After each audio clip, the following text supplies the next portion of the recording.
Your strength. You're gonna have 18 minutes and you're gonna take a rest whenever you need it as you go through this list. You're gonna have rep ranges to hit, and that's because we're gonna have all sorts of different abilities and different weights to go through this. We're not gonna be recording anything for your strength. 10 to 20 reps of the Renegade Row. With the Renegade Row, you're gonna use 1 dumbbell. You're gonna find that elevated plank position, and notice how Tarkin's legs are a little bit spread. He's got a nice tripod base. With this, we wanna have a nice controlled pull. The elbows staying tight to the body, and he's coming back down, and he's staying stacked over his shoulders. We don't want you to use a dumbbell that's too heavy that you have to use some momentum, kind of like you're starting a lawnmower to get it up. You're going to do half of the reps on one side and half of the reps on the other, and want you to keep your hips square to the ground and not cocked up to one side or the other as you go through it. Next movement on the list, you're gonna lay down and you're gonna do a single arm dumbbell chest press. Again, you're gonna do all reps on one side and then switch to the other.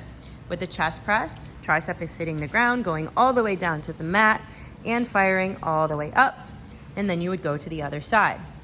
From there, we're going to do a partial Turkish getup. With the partial Turkish getup, same arm in the air, same knee up in the air. Other leg is gonna be out straight.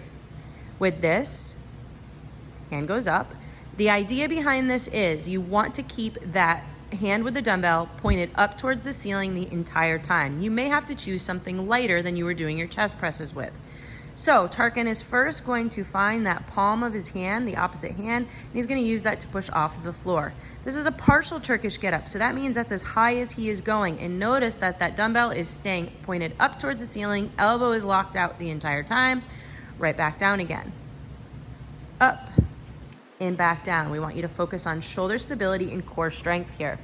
After your partial Turkish get-ups, the dumbbell is going to find your hips. Keep those heels nice and close to the butt. Oh, he's still on his partial Turkish get-ups. After your partial Turkish get-ups, dumbbell goes to your hips. We're gonna do dumbbell glute bridges. Sometimes we call them hip bridges. Heels close to your butt, squeezing those glutes evenly as you press them up towards the ceiling. You're going to do 20 of those, and everybody will be doing 20 of them. After you're done, you may need a break, you may not need a break, but you can start that list all over again, and you're gonna navigate through for a total of 18 minutes.